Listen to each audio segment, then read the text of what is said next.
نحمده ونصلي على رسوله الكريم اما بعد فقد قال الله تبارك وتعالى كما ورد في سورة الصف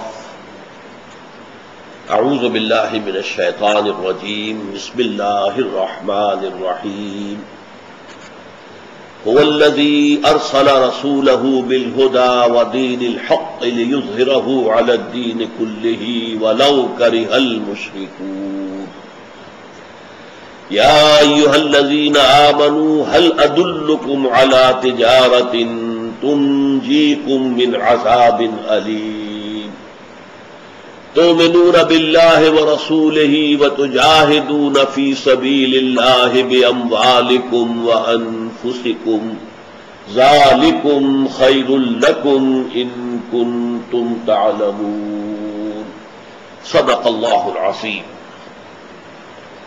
رب اشرح لي صدري ويسر لي امري واحلل عقدة من لساني يفقهوا قولي اللهم ربنا الهمنا رشدنا واعذنا من شرور انفسنا اللهم ارنا الحق حقا وارزقنا اتباعه وارنا الباطل باطلا وارزقنا اجتنابه اللهم وفقنا لما تحب وترضى وتقبل منا فانك خير المتقبلين آمین یا رب العالمین۔ سورہ صف کی آیت نمبر 9 پر اس سے قبل ہماری 4 نشستیں منعقد ہو چکی ہیں۔ نوٹ کر لیجئے کہ اس کا سبب کیا ہے۔ میں بتا چکا ہوں کہ نہ صرف یہ کہ یہ آیہ مبارکہ سورہ صف کی مرکزی آیت ہے، اس کا عمود ہے، بلکہ امام الہند شاہ ولی اللہ دہلوی رحمۃ اللہ علیہ کے نزدیک پورے قرآن کا عمود ہے۔ مولانا عبید اللہ سندھی کے نزدیک یہ بین الاقوامی اسلامی انقلاب کا عنوان ہے، اور میری ناچیز رائے میں یہ آیت مبارکہ سیرت النبی کے فہم کے لیے کلید ہے، لازمی کلید ہے۔ ان چاروں موضوعات پر میں تفصیل سے گفتگو کر چکا ہوں، لیکن میں نے نوٹ کیا کہ میں نے ابھی تک اس میں جو بعض گرامیٹیکل معاملات ہیں اور جس کو کچھ لوگ جو ہے گمراہ کن نظریات کا ذریعہ بناتے ہیں ان پر گفتگو نہیں ہوئی ہے، لہذا آج میں ذرا اس کمی کو پورا کر رہا ہوں، پھر آگے بڑھیں گے۔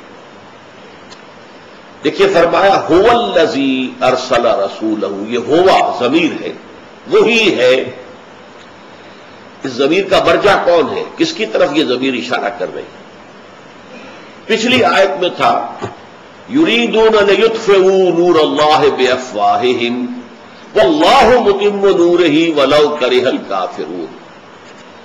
یہ یہودی اس پر تلے ہوئے ہیں کہ اللہ کے نور کو اپنی منہ کی پھونکوں سے بجھا دیں، لیکن اللہ اپنے نور کا اتمام فرما کر رہے گا، خواہ یہ کافروں کو کتنا ہی ناپسند اور ناگوار ہو۔ یہ جو اللہ کا لفظ آیا ہے پچھلی آیت میں، وہ مرجع ہے ہوا الذی، وہی تو ہے جس نے کہ بھیجا ارسل رسولہ، اپنے رسول کو۔ یہاں حضور کا اس میں گرامی نہیں ہے، لیکن چونکہ رسالت کی تکمیل ہوئی ہے محمد الرسول اللہ صلی اللہ علیہ وسلم پر، گویا کہ لفظ رسول کافی ہے آپ کی شخصیت کی طرف اشارہ کرنے کے لیے۔ وہی تو ہے اللہ جس نے بھیجا ہے اپنے رسول کو صلی اللہ علیہ وسلم بالہدا، ہدا ہدن، ہدن رہنمائی، لیکن الہدا یہ الف لام جب آ جاتا ہے تو اب یہ اس میں نکرہ نہیں رہا بلکہ اس میں معرفہ ہو گیا۔ خاص ہدایت، کامل ہدایت، مکمل ہدایت، آخری ہدایت، نوع انسان را قیام آخری حامل رحمت للعالمین۔ یہ ہے در حقیقت الہدا، the guidance, the complete guidance, the final guidance, that is Quran. وہ دین الحق کے، اور صرف قرآن دے کر نہیں بھیجا گیا ہے بلکہ دین حق دے کر بھیجا گیا۔ یہاں بھی ایک نقطہ ہے گرامیٹیکل اعتبار سے، یہ جو الہدا اور دین حق کے درمیان حرف واو ہے، تو واو حرف عطف اگر ہوتا ہے تو جو جن دو چیزوں کو جوڑتا میں اور تو میں اور ہے تو اور ہے، مغایرت کہلاتی ہے یہ گرامر کے اندر، کہ معطوف اور معطوف علیہ میں مغایرت ہوتی ہے، وہ ایک دوسرے کے غیر ہوتے ہیں۔ منو تو مٹا دیا میرے ساقی نے عالم من تو من اور ہے تو اور ہے، لیکن یہ کہ یہاں پر حرف عطف لا کر تو کیا قرآن، الہدا اور دین حق دو علیحدہ چیزیں ہیں؟ بظاہر جواب آتا نہیں، دین حق در حقیقت قرآن ہی ہے، قرآن ہی دین حق ہے، نہیں، یہ واقعتاً ایک دوسرے کے مغایر ہیں۔ کیوں؟ کیونکہ نظام نہیں بنتا جب تک کہ قرآن پر سنت کا اضافہ نہ کیا جائے۔ قرآن کے ساتھ سنت جمع ہوتی ہے تو اب یہ جو مجموعہ ہے قرآن و سنت کا، یہ گویا کہ ایک حرف عطف کے حوالے سے معطوف بن گیا ہے، معطوف علیہ الہدا اور معطوف دین الحق، اور فرق ہے ان دونوں میں۔ جیسے کہ آپ کو معلوم ہے قرآن میں کتنی مرتبہ آیا نماز قائم کرو، کیسے قائم کرو، یہ قرآن میں نہیں ہے۔ نماز کے اوقات کیا ہیں، یہ قرآن میں نہیں ہے۔ نماز کی شکل کیا ہے، علیحدہ علیحدہ ذکر ہے، سجدے کا بھی ہے، رکوع کا بھی ہے، قیام کا بھی ہے، تسبیح کا بھی ہے، تکبیر کا بھی ہے، لیکن ان کی ترتیب کیا ہے، ان کی ترکیب کیا ہے، سنتھیسس کیا ہے۔ یہ رکعت ایک ہوگی تو اس کی کیا ترتیب ہوگی اعمال کی، ارکان کی، یہ تو کہیں قرآن میں نہیں ہے۔ تو گویا کہ نظام صلاۃ وجود میں نہیں آ سکتا جب تک کہ آپ قرآن پر سنت کا اضافہ نہ کریں۔ لہذا الہدا پر جب تک کہ سنت رسول صلی اللہ علیہ وسلم کا اضافہ نہیں ہوتا وہ نظام نہیں بنتا۔ لہذا یہ دو چیزیں ہیں اپنی جگہ پر۔ هو الذی ارسل رسولہ بالہدی ودین الحق، الہدا قرآن حکیم اور دین حق، مکمل نظام زندگی۔ اب دین حق سے کیا مراد ہے؟ تھوڑی سی گفتگو اس پر ہو جائے کہ دین کہتے کسے؟ دیکھیں لفظ دین عربی زبان میں بھی اور ہر زبان میں ہوتا ہے کہ ایک ہوتے ہیں لغوی معنی، کسی لفظ کی جو لغوی اصل ہے، اس کا اصل مفہوم کیا ہے، ایک پھر اس کو جب وہاں سے پک کر کے اٹھا کر اسے اصطلاح کی شکل دی جاتی ہے، ٹرم، تو وہ ٹرم جو ہے اپنی جگہ پر ایک مفہوم کی حامل ہو جاتی ہے، لیکن اس کا اپنے اصل سے تعلق رکھتا نہیں ہے۔ اب دیکھیں دین کے اصل معنی کیا ہے؟ بدلہ، جزا و سزا۔ بدلہ ظاہر بات ہے دو ہی شکلوں میں ہوتا، اچھے کام کا بدلہ جزا، برے کام کا بدلہ سزا، جزا و سزا۔ اسی معنی میں یہ سورہ فاتحہ میں آیا مالک یوم الدین، جزا و سزا کے دن کا مالک، مختار مطلق، بدلے کے دن کا مختار مطلق، اسی کا فیصلہ چلے گا۔ چنانچہ اس وقت کہا جائے گا لمن الملک اليوم للہ الواحد القہار، آج کس کے لیے بادشاہی ہے، کون مقتدر اعلیٰ ہے، کہاں ہے وہ جو دنیا میں شہنشاہ کہلائے جاتے تھے؟ ان سب کی اس وقت گھگی بنی ہوئی ہوگی جب وہ کھڑے ہوں گے اللہ تعالیٰ کے حضور میں، اور کہا جائے گا لمن الملک اليوم للہ الواحد القہار، آج پورا اختیار اس اللہ کے ہاتھ میں جو اکیلا ہے اور قہار ہے، چھایا ہوا ہے، مسلط ہے، مستولی ہے، اپنے فیصلوں کو نافذ کرنے کی پوری قدرت اور اختیار کا حامل ہے۔ اچھا یہ بدلہ اسی معنی میں آپ کو معلوم ہے، ارأیت الذی یکذب بالدین، اس میں کیا آیا؟ ارأیت الذی یکذب بالدین، کیا تم نے دیکھا اس شخص کو جو جزا و سزا کا منکر ہے؟ یہ دین، بدلہ، جزا و سزا، تو یہ ہے اصل مفہوم۔ لیکن اب اس کو دیکھیے، اٹھائیے یہاں سے، دین جو ہے جزا و سزا لازماً کسی قانون کے تحت ہوتی ہے، کوئی ضابطہ ہے، کوئی قانون ہے، اس کے مطابق کام ہوگا، جزا ملے گی، خطابات ملیں گے، ان کی خدمات کو سراہا جائے گا، خلعتیں ملیں گی، جاگیریں ملیں گی، اور اگر خلاف ہوگا سزا ملے گی، تو قانون تو ہوگا نا۔ پھر قانون سے اوپر ایک تصور ہے، ایک طاقت، مقتدر، جو جزا و سزا دینے پر قادر ہو، جو قانون سازی کرے گا، جس کی مرضی کے مطابق کام کرو گے تو جزا ملے گی، اس کے خلاف جاؤ گے سزا ملے گی۔ یہاں گویا کہ وہ مقتدر اعلیٰ اور اس کے تحت پورا نظام زندگی، یہ ہے دین۔ دین اب اصطلاح طور پر آئے گا وہ نظام زندگی جو کسی ہستی کو مقتدر اعلی قادر مطلق مان کر اس کی اطاعت کے اندر اس کی اطاعت پر مبنی ہو، وہ نظام اس ہستی کا دین کہلائے گا۔ مثال کے طور پر سورہ یوسف میں فرمایا ما کان لیأخذ اخاہ فی دین الملک۔ حضرت یوسف علیہ السلام اپنے جو حقیقی بھائی تھے بنیامین، انہیں اپنے پاس روکنا چاہتے تھے، لیکن جس بادشاہ کا قانون اور نظام چل رہا تھا، حضرت یوسف بادشاہ نہیں تھے، وہ تو سمجھیے کہ وزیر زراعت تھے یا وزیر مال تھے یا چیف سیکرٹری تھے، جو بھی کہتے ہیں، بہت بڑا عہدہ تھا، لیکن بادشاہ تو نہیں تھے۔ بادشاہ تو وہ تھا جس نے خواب دیکھا تھا، جس کے خواب کی تعبیر حضرت یوسف نے بتائی، تو وہ جیل سے رہا بھی ہوئے اور ان کو وہ مقام اعلیٰ حاصل ہوا۔ بادشاہ تو وہ تھا، اصل حکومت تو اس کی تھی، لہذا اس کا جو نظام تھا اس کے تحت، اس قانون کے مطابق حضرت یوسف علیہ السلام اپنے بھائی کو، جو اجنبی تھے، ایلین تھے، باہر سے آئے ہوئے تھے، وہ تو گئے تھے فلسطین سے، وہاں سے اناج لینے کے لیے، اپنے پاس روک نہیں سکتے تھے الا کہ اس سے کوئی جرم صادر ہو جائے۔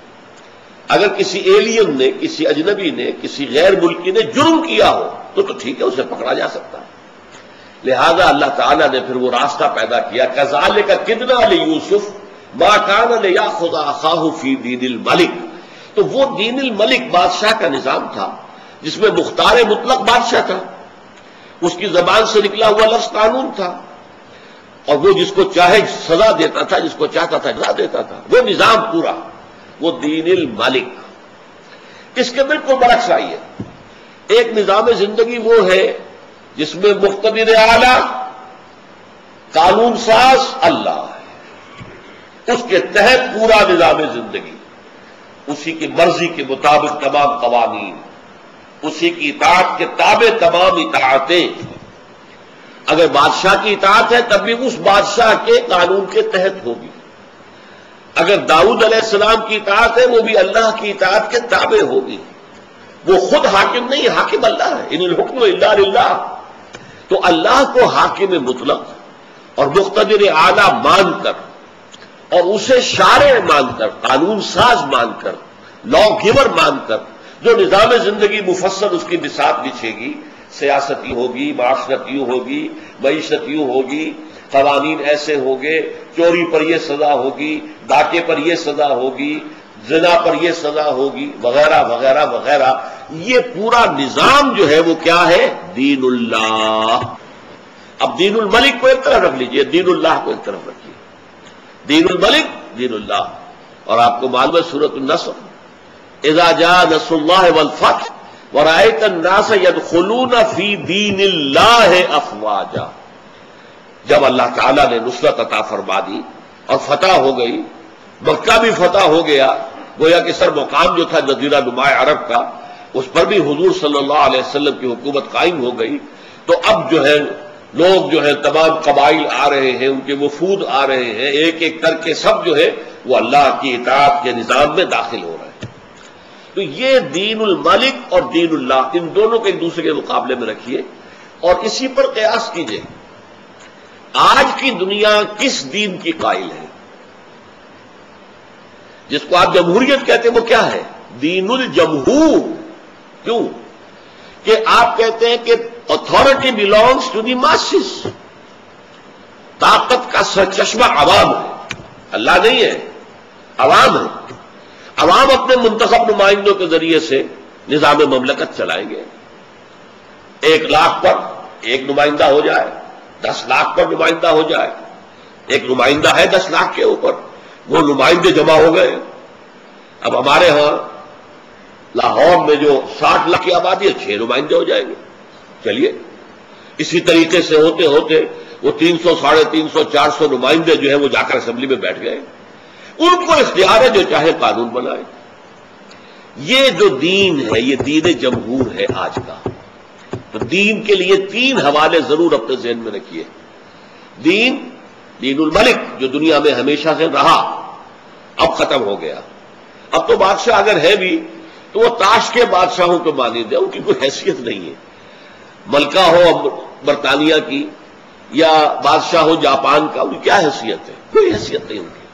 ہاں ابھی عرب ممالک میں کوئی تھوڑی بہت بادشاہ جو ہے وہ کسی پرانے رنگ کی بادشاہ جو ہے کہیں نظر آ جاتی ہے، فہد صاحب بیٹھے ہوئے ہیں، یا کوئی موراکو کے اندر یا کہیں اور اس طریقے کے بادشاہ بیٹھے ہوئے، اللہ اللہ خیر صلی اللہ.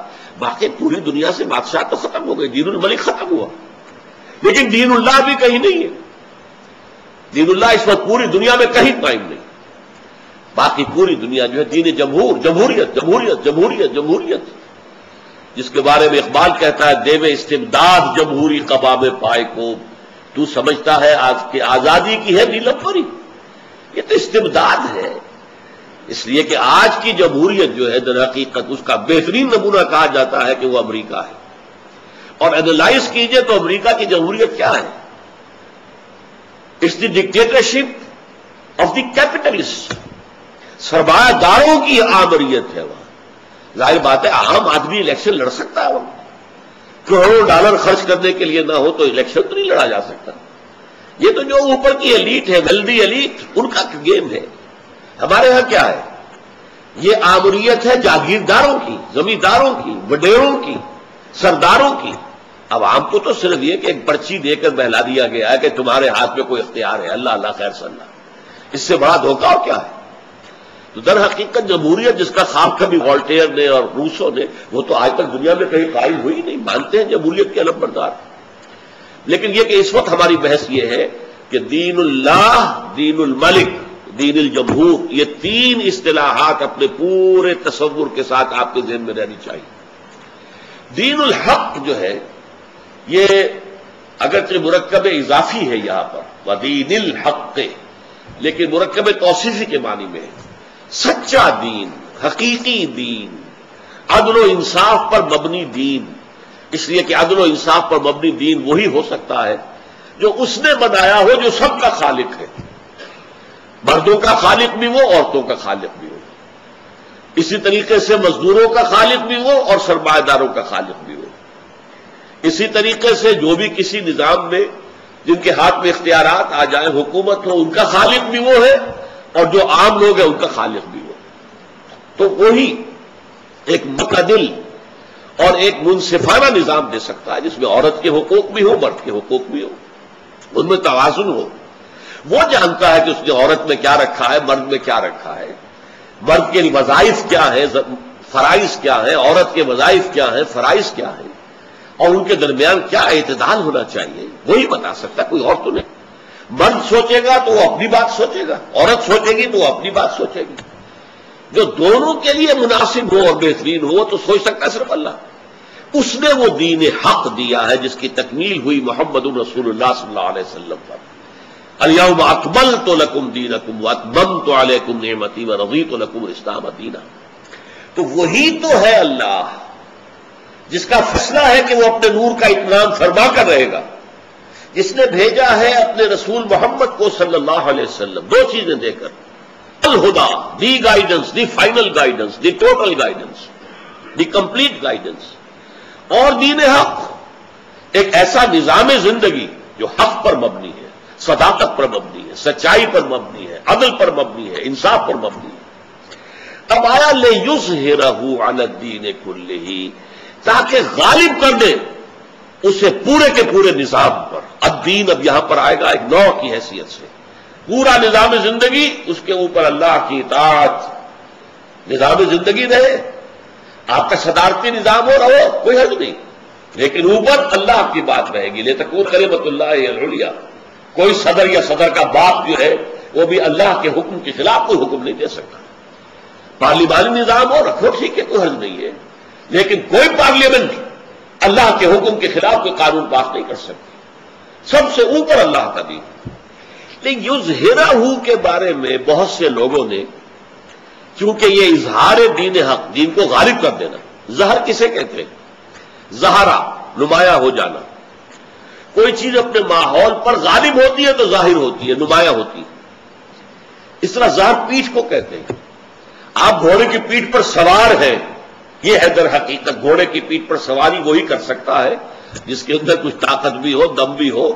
اگر خاص طور پر نٹ کھٹ قسم کا گھوڑا ہے تو اس کے لیے شہ سوار بھی بڑا قوی اور مضبوط چاہیے، جس کی رانوں میں اتنی جان ہو کہ وہ گھوڑے کو، اس کی پیٹھ کو اپنے شکنجے میں لیے رکھے. تو معلوم ہوا کہ اظہار کے معنی غالب کر دینا. لیظہرہ، اب لیظہرہ میں دو ضمیریں ہیں، تاکہ غالب کر دے وہ اس کو، ضمیریں ہیں دونوں، یہاں پر کوئی معین بات نہیں آ رہی. اور ضمیر کے بارے میں ہمیشہ یہ بات ہوتی ہے، جیسے میں نے آج شروع میں کہا کہ ہوا کا برجا کون سا ہے؟ هو الذی، کون؟ وہی، واللہ متم نورہ ولو کرہ الکافرون، وہی ہے جس نے یہ کام کیا کہ اپنے نبی کو بھیجا صلی اللہ علیہ وسلم. اب یہاں یہ کہ یظہرہ، تاکہ وہ غالب کر دے اس کو. اب یہ کون ہے غالب کرنے والا؟ اسے ہم کہیں گے ضمیر فاعلی کون ہے؟ امکانات دو ہیں، یا اللہ یا رسول. هو الذی ارسل رسولہ، وہی ہے جس نے بھیجا اپنے رسول کو، یا تو وہی ہے غالب کرنے والا یا رسول ہے غالب کرنے والا. دو امکانات کے سوا تیسرا امکان کوئی نہیں. اور ہو جو ہے لیظہرہ، اس کے تین امکانات ہیں. ایک ہے اللہ، غالب کر دے اللہ کو. اللہ غالب ہوگا کیا مطلب؟ اللہ کی حکومت قائم ہو گئی، اللہ کا نظام قائم ہو گیا، اللہ کا قانون نافذ ہو گیا، بات تو وہی ہوئی. دوسرا رسول، تاکہ غالب کر دے رسول کو. رسول کے غلبے کا کیا مطلب ہے؟ رسول تو خود تو کوئی اپنی حکومت قائم کرنے کے لیے نہیں کھڑے ہوئے، تو اللہ کی حکومت قائم کرنے کے لیے کھڑے ہوئے. اور تیسرا ہے دین حق، تاکہ غالب کر دے اس دین حق کو. اب دیکھیں، 2 کو 3 سے ضرب دیجئے تو 6 امکانات یہاں پیدا ہو گئے. تاکہ اللہ غالب کر دے اپنے آپ کو، یعنی اپنی حکومت قائم کر دے. تاکہ اللہ غالب کر دے محمد کو پورے نظام پر، یعنی محمد کی شریعت نافذ ہو جائے پورے نظام زندگی میں. تاکہ اللہ غالب کر دے اپنے دین حق کو، دین حق قائم ہو جائے. کہ سوال یہ ہے کہ اگر اللہ ہے غالب کرنے والا، تو کیا انسانوں کے ذمے کوئی ذمہ داری نہیں ہے؟ یہ وہ لوگ ہیں جو کہہ رہے ہیں کہ یہاں پہ ضمیر جو اللہ ہے، جو بچنا چاہتے ہیں اس پکار سے جو اگلی آیت میں آ رہی ہے، اگر تم جہنم سے چھٹکارا چاہتے ہو تو جہاد کرو اللہ کی راہ. جو لوگ اس جہاد سے بچنا چاہتے ہیں، اس ذمہ داری سے گریز کرنا چاہتے ہیں، وہ کہتے ہیں جی یہ تو اللہ کا کام تھا، اللہ نے غالب کیا ہے. بھائی اللہ نے غالب کیا ہے، مارے کس نے کھائی ہیں؟ جانیں کس نے دی ہیں؟ محنت کس نے کی ہے؟ قربانیاں کس نے دی ہیں؟ آزمائشوں کی بھٹی میں کون گزرے ہیں؟ اللہ. اب ہم کہتے ہیں اللہ رازق ہے، لیکن اس کے یہ معنی تو نہیں کہ تم تو بیٹھے رہو اللہ تمہیں روٹی کھلا دے گا. تم ہی زمین کاشت کرو گے، زمین کو تیار کرو گے، اس میں ہل چلاؤ گے، اس میں بیج ڈالو گے، اس کی آبیاری کرو گے، پھر فصل کاٹو گے، کاٹ کر لاؤ گے. مئی اور جون کی گرمیوں کے اندر فصل کاٹنا ایک قیامت کا کام ہے جو آدمی کرتے ہیں بیچارے، انہیں معلوم ہے کیا ہے. پھر یہ کہ اس کو پیسو گے، پیس کے اس کو آٹا بناؤ گے، روٹی تب بنے گی نا. تو فاعل حقیقی تو ہر اعتبار سے ہر وقت اللہ ہے، لیکن اس دنیا کا نظام اس نے ایسا بنایا ہے کہ رازق وہ ہے، لیکن رزق کے لیے تمہیں کوشش کرنی ہوگی. البتہ وہ نہ چاہے بارش ہی نہیں ہوگی، لہذا اس کا رزق کا خزانہ بند، فصل ہوگے گی نہیں. وہ نہ چاہے سورج کی حرارت نہیں ملی، آپ کی فصل پکے گی نہیں، بیٹھے رہیے. اب تو رازق حقیقی وہ ہے جس نے سارے اس نظام کو جو ہے اپنے کنٹرول میں لے کر سازگار بنایا ہوا ہے کہ تم اس کے اندر محنت کر کے اپنے لیے رزق حاصل کر سکو. اسی طرح دین کو غالب کرنے والا اللہ ہی ہے، لیکن اس کے لیے محنت اللہ کے رسول اور ان کے ساتھیوں کو کرنی پڑی ہے، اس کے لیے جانیں انہیں دینی پڑی. اللہ کا رسول تو جان اس لیے نہیں دے سکتا، حالانکہ خواہش تھی، لَوَدِدتُّ أَنْ أُقْتَلَ فِي سَبِيلِ اللَّهِ ثُمَّ أُحْيَا ثُمَّ أُقْتَلَ ثُمَّ أُحْيَا. میری بڑی خواہش، لیکن آپ اللہ کے رسول تھے، قاعدہ ہے، قانون ہے اللہ کا، رسول جو ہے مقتول نہیں ہو سکتا. اس اعتبار سے آپ کی یہ خواہش پوری نہیں ہو سکتی تھی. لیکن آپ کے بہترین، آپ کے قریب ترین رشتہ دار، اب آپ اندازہ کیجئے حضرت حمزہ سے زیادہ نزدیک اور کون ہوگا؟ 3 رشتے، چچا بھتیجے کا رشتہ ہے، خالہ زاد بھائی کا رشتہ ہے، اور دودھ شریک بھائی ہے. ایک لونڈی نے دونوں کو دودھ پلایا، اور ان کی لاش آئی ہے نگاہوں کے سامنے، ناک کٹی ہوئی ہے، کان کٹے ہوئے ہیں، پیٹ چاٹ کر کے کلیجہ چبایا گیا ہے. یہ دیکھا ہے کہ نہیں محمد کی نگاہوں نے صلی اللہ علیہ وسلم؟ کیا بیٹی ہوگی قلب محمد پر، اس کا اندازہ کیجیے. تو یہ سارے کھکیٹ تو تمہیں دل لینے ہوں گے. اچھا رسول کو کہیے تو رسول بھی کرے گا تو اپنی حکومت نہیں بنائے گا، اللہ کی حکومت قائم کرے گا، اللہ کا دین قائم کرے گا. تو یہ 6 کے 6 معنی جو ہے، چاہے آپ کتنا ہی پھیر لیں، ہیر پھیر کر لیں، کچھ لوگ ہیں جو ہیر پھیر کر رہے ہیں، اس کا یہ مطلب نہیں، اس کا یہ مطلب نہیں، یہ اقامت دین اور دین کو غالب کرنے کی جدوجہد فرض نہیں ہے، اس کے لیے یہ تو اللہ کرتا ہے۔ بھائی اللہ تو کرتا ہے، اس میں کوئی شک نہیں، رازق وہ ہے، لیکن آپ کو محنت کرنی ہے، تب آپ کو وہ رزق ملے گا۔ اسی طریقے سے اللہ کا دین اللہ ہی غالب کرے گا، اگر وہ نہیں چاہے گا تو غالب نہیں ہوگا، تمہاری کتنی بھی محنتیں ہو جائیں، لیکن اس کے لیے محنت تمہیں کرنی ہوگی، پھر اس طرف سے نصرت بھی آئے گی، مدد بھی آئے گی، تائید بھی آئے گی، اس کی طرف سے حالات کو سازگار کیا جائے گا جب اس کی مرضی ہوگی۔ کتنے انبیاء گزر گئے، ان کے ہاتھوں دین غالب نہیں ہوا، غالب ہوا محمد رسول اللہ صلی اللہ علیہ وسلم کے دست مبارک سے، اور قدم قدم پر نصرت بھی آئی ہے، اگرچہ معجزے انہیں نہیں کہا جائے گا، لیکن نصرت تو آئی ہے نا۔ آخر حضور جب چھپے ہوئے غار ثور میں، تو وہاں جو کسی کبوتری نے انڈے دے دیے، یا یہ کہ وہاں پر ایک مکڑی نے جالا ٹنگ دیا ہے، یہ کس کا کام تھا؟ اللہ کا کام تھا، لیکن ظاہر بات ہے کہ وہاں حضور چھپے ہیں، اس کے بعد اللہ نے حفاظت کی ہے۔ 313 اپنی کمائی لا کر میدان میں ڈال دی ہے، پھر سجدہ کیا ہے طویل ترین اپنی زندگی کا، اور دعا کی اللہ سے، لیکن یہ کام اگر نہ کرے تو پھر نہیں ہوگا۔ لہذا یہ گریز، انحراف جو ہے در حقیقت دین کی شاہراہ سے پگڈنڈی، ہمارے اوپر کوئی فرض نہ آ جائے، ہم پہ کوئی ذمہ داری نہ آ جائے، اس کے لیے جو ہے اس میں لوگوں نے ہیر پھیر کیا، اس دور میں خاص طور پر، کیونکہ یہ بات بھی اسی دور میں آ کر زیادہ نمایاں ہوئی ہے۔ طویل عرصے تک ہم کولونیل رول کے تحت رہے، ہمیں تصور بھی نہیں ہو سکتا تھا کہ اللہ کی حکومت قائم ہو سکتی ہے، کیسے ہو سکتی ہے؟ انگریز تو ہمارے اوپر غالب ہے، انگریز کی طاقت ہے، یا کئی اطالوی بیٹھے ہوئے، کئی ولندیزی بیٹھے ہوئے، کئی ہسپانوی بیٹھے ہوئے، کئی فرانسیسی بیٹھے ہوئے۔ وہ تو جب اس کولونیل رول سے نجات ملنی شروع ہوئی ہے، تب خیال آیا کہ ہاں بھائی اللہ کا دین جو ہے ہمارے پاس ہے، ایک نسخہ ہدایت ہے، نسخہ شفا ہے، نظام زندگی ہے، پورا قانون ہے، ضابطہ حیات ہے، اسے کچھ قائم کرے۔ تو جب دین کے قائم کرنے کا تصور پیدا ہوا، تو جو کام چور لوگ ہیں، جو چاہتے ہیں کہ ہمیں نجات بھی مل جائے لیکن یہ بوجھ ہمارے کندھوں پر نہ آئے، وہ اب اس میں کہتے نہیں، یہ مطلب یہ نہیں ہے کہ اللہ کے رسول کا یہ فرض منصبی تھا، یہ تو اللہ نے کیا، فاعل حقیقی اللہ ہے، اس میں کوئی شک نہیں۔ وہ تو جو شیخ عبد القادر رحمت اللہ علیہ نے، انہوں نے جو بات کہی تھی اپنے بیٹے سے کہ اے بیٹے اچھی طرح جان لے، لا فاعل فی الحقیقت ولا مؤثر الا اللہ، حقیقت میں فاعل حقیقی، مؤثر حقیقی اللہ کے سوا کوئی نہیں۔ جو شخص یہ نہ مانے، پیاس پانی سے نہیں بجھتی، اللہ بجھاتا ہے، بھوک کھانے سے نہیں مٹتی، اللہ مٹاتا ہے، توانائی کھانے سے نہیں آتی، اللہ کے دینے سے آتی ہے، شفا دوا سے نہیں ہے، ہاں سنت ہے، دوا کرو، علاج کرو، معالجہ کرو، یہ ٹھیک ہے، لیکن آپ کو معلوم ہے کہ ہماری بڑی بوڑھی خواتین آج تک بھی ان کا یہ رنگ کہیں دیکھا ہوگا کہ بچے کو دوا پلا رہی ہیں چمچی سے، کہہ کیا رہی ہیں؟ اللہ شافی، اللہ کافی، اللہ ہے شفایت دینے والا، شفا دینے والا، اور اللہ کافی ہے۔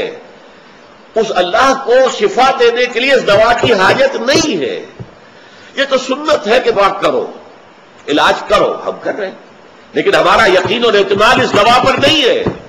شافی حقیقتاً اللہ ہے، اللہ شافی، اللہ کافی۔ اس طریقے سے دین کو غالب کرنے والا تو اللہ ہے، لیکن اس کے لیے جد و جہد، اس کے لیے محنت، اس کے لیے مشقت، یہ اللہ کے ماننے والوں کو اور اللہ کے رسول پر ایمان رکھنے والوں کو کرنی ہوگی۔ بارک اللہ لی ولکم فی القرآن العظیم ونفعنی وإیاکم بالآیات والذکر الحکیم۔